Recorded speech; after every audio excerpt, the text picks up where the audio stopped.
මහණෙනි සත්වයන්ට යෞවන කාලෙට ඇති වෙනවා මොකද්ද? යෞවන මදි. මදි කියන්නේ මත්වීම. මත්වීම කියන්නේ වෙරි. ඩෝප්. තරුණ කාලේ ඇති වෙනවා වෙරියක්. ඔබට ඇති උන්නේ නැද්ද දැන් වයසට ගිහිලා හිටියට? තරුණ වෙරිය හටගත්තේ නේ? හටගත්තා. දැන් වෙරි හිඳිලා. ඇයි හේතුව? නාකි වුණා. එතකොට දැන් ඉන්න කාලේ දැන් අපිට වෙරි හිඳුනාට අනිත් තරුණ තරුණියන්ට වෙරිද නැද්ද? වෙරි පිට ඉන්නේ. ඇයි හේතුව? දන්නේ නැහැ. තමන් ජරාවටපත් වෙනවා. තමන් ජරාව ඉක්මවා ගිහිල්ලා නෑ කියලා දන්නේ නෑ. මේකේ භයානකම මං කියන්නම්. මේකේ තියෙනවා ඉස්සරහට. යේන මදේන මත්තා යම් මත්වීමකින් වෙරි වුණාද කායේන දුච්චරිතං චරಂತಿ. කායින් දුෂ්චරිතය යෙදෙනවා. ඒ හේතුව තමන්ට ලෙඩ වෙලා නැහනේ. තමන් නාකි වෙලා නැහනේ. තමන්ට එතකොට ඒකෙන් තමන් මුලා වෙලා නැහැ. දුෂ්චරිතය යෙදෙනවා. වාචාය දුච්චරිතං චරಂತಿ. වචනින් දුෂ්චරිතය යෙදෙනවා. මනසා දුච්චරිතං චරಂತಿ. මනසින් දුෂ්චරිතය යෙදෙනවා. තරුණ වයසේ ගොඩක් අය මේ දුෂ්චරිතය නිසා සමහරු බොහොම තරුණ වයසේ සමහර ගෑන් ළමයි ගබ්සා කරගන්නවද නැද්ද? කරගන්නවා නේද? Taman දැනගත්ත නම් අනේ මම මහලු වෙලා යන ධර්මතාවයකට අයිති එක්කෙනෙක්.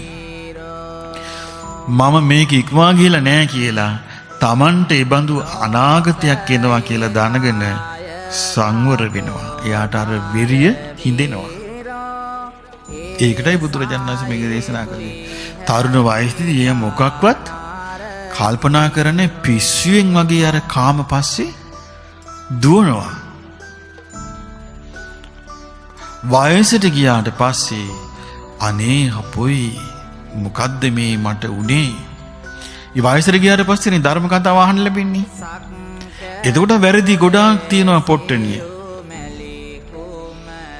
එතකොට ධර්ම කතාව ඇහෙනකොට Tamanට ඔටෝ පොට්ටනිය ලිහෙනවා නිකම්ම. එතකොට මතක් වෙනවා මගේ මේවා කෙරිලා නොවේ. මගේ මේවා කෙරිලා නොවේ. මේවා කෙරිලා නොවේ කියලා මතක් වෙනවා. ඒ මතක් වෙන්නේ මොකෝ? Taman දැනගෙන Tamanට මතක්ුනේ නෑ Taman නාකි වෙන බව. Tamanට මතක්ුනේ නෑ ජරාවට පත් වෙන ස්වභාවය Taman ඉක්ම ගිහිල්ලා නැති බව. හැමතිස්සෙම තිරියන් වෙලා ඉන්න පුළුවන් කියලා හිතුවා.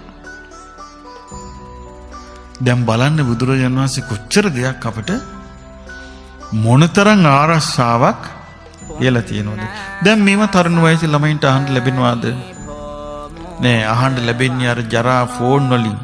ෆෝන් වල තියෙන ජරාවමයි. Facebook වලින් තියෙන ජරාවමයි. ඔය ජරාව තුල ජරාවෙන් ජරාවටපත් වෙලා අසුචි වලී බැහැගෙන වගේ කාව මඩ ගොහරුවේ ඉන්න කෙනාට මේකේ මත් වෙලා ඒකේ මාස්වාද වෙන කෙනාට කයින් දුෂ්චරිතය යෙදීම, වචනෙන් දුෂ්චරිතය, ඊළඟට කොටස බොනවා, බීලා එහෙම විනාශ වෙනවා. එහෙම මද්ද්‍රව්‍ය වලට ඇබ්බැහි වෙනවා. ඒකෙන් විනාශ වෙනවා. එහෙන් හොරකම් වලට ඇබ්බැහි වෙනවා. ඒකෙන් විනාශ වෙනවා. මේ වැනි දේවල් වෙන්නේ නැද්ද? අන්තිමට පසු මේ ධර්ම හරියට ඉගෙන ගත්තට පස්සේ මොකද වෙන්නේ? මහා විශ්වෝපයකට මහා පසුතැවිල්ලකට පත් වෙනවා. භයානක වැඩේ එක නෙමෙයි. Tamanට මේක කාටවත් කියා ගන්න බෑ. ලැජ්ජයි නෝවේ. කියා ගන්න බෑ වෙච්ච සංගීතය. ඊට පස්සේ මොකද වෙන්නේ? හිත ඇතුලෙන් Tamanටම නිඳා කර කර ඉන්නවා. සුගතියක් හැදෙයිද? සුගතිය හදාගන්න පුළුවන් තිසරණේ මනාකොට පිහිටියොත්. තිසරණේ මනාකොට පිහිට ගන්නට බැරි වුණොත්